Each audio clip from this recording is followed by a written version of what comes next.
Chelsea Handler is a lot of things: comedian, television personality, best-selling author, and one of the most outspoken ladies in Hollywood. In 2016, Chelsea took a year off from working to embark on a journey of introspection and therapy. The result is captured in her new memoir that hit #1 on the New York Times bestseller list, Life Will Be the Death of Me. The book is hilarious, and it's an intimate look at why she is the way she is, her childhood, her relationships, and, of course, her love of chow rescues.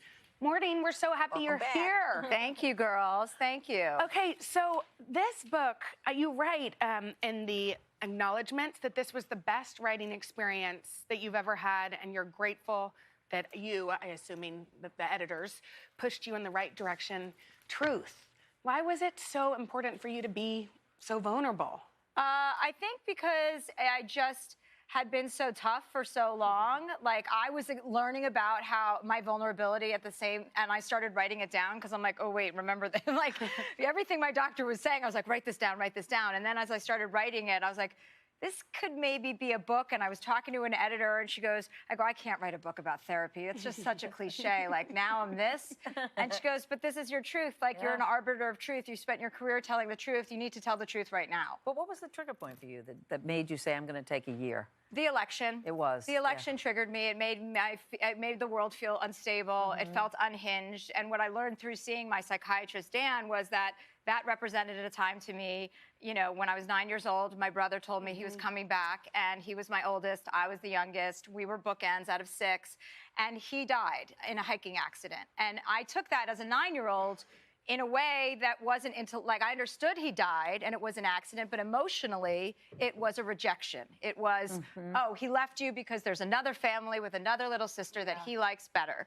And so until I was able to articulate my pain at the age of 42 to a psychiatrist, he made me understand that Trump was not the reason for my anger. Trump represents the instability that triggered me from when I was 9. Yeah. And to have someone say something that is so obvious when you hear it, you're like, why did I get that the first time? But as a little kid, you write that nobody in your family talked about it after your brother died. So like everybody was in their own pain. Yeah, you know, I was the center of my family's universe. I was the youngest of 6 kids, so I was cute and bouncy and precocious, and I had this blonde hair, and, you know, my brother died, and he was gone, so that was a huge vacuum in the family. And then my father's reaction to my brother dying was basically almost dying, you know?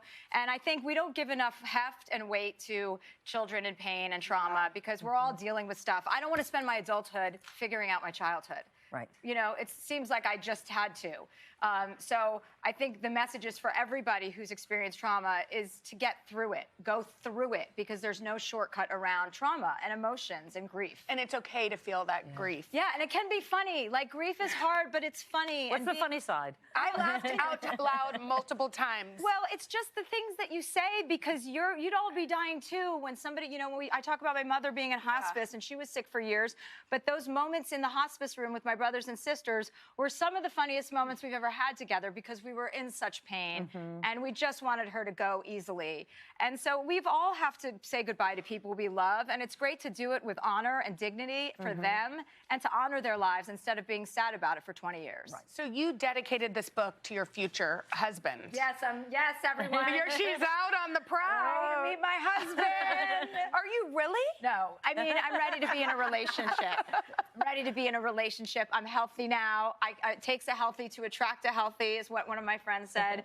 So I'm ready, and I realize admitting that isn't weak. It isn't, you know, it is, being vulnerable is strength.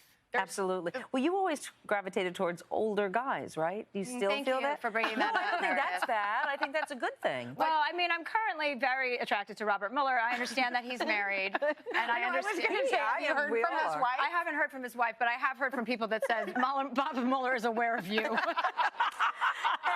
Doesn't he have sort of one of those? You think Robert Mueller is like, yes, yes, like, yeah. He's like Chelsea Handler. He is married, so I just want to make sure everyone knows that I respect that, but while remaining deeply attracted to him. He has a restraining order on you, I think. He may have a restraining order. I mean, well, actually, we'd know, probably. Or maybe we wouldn't know. That's how slick he is. We have talked so much because Hoda adopted, as you made fun of me with child. I think it's so cool. I have friends that are choosing whether to have children, and I think it's vulnerable and kind of against social norms to say, I'm not going to be a mom. Well, the important thing is that it is a choice. Yeah, that you don't have to do it. Yeah. And to actually get real with yourself, that wouldn't be the best use of my time parenting. I raise my dogs on Instagram. Everyone knows I can't do it. So at least I'm only harming dogs. You know what I mean? But also giving them a great life. So it's good to know what your strengths and weaknesses are. And I think if a lot more people thought about it, a lot more people would be making more thoughtful decisions. Yeah, like me. No. Well, I mean, you know what? You made your bed, and so go have fun with that. And your brood. I'm going to try. I love having you here. Will you bring your sisters back next time? I will, yeah. Your essay or your paragraphs on sisterhood made me weep. I sent it to Hoda. I sent it to my sissy.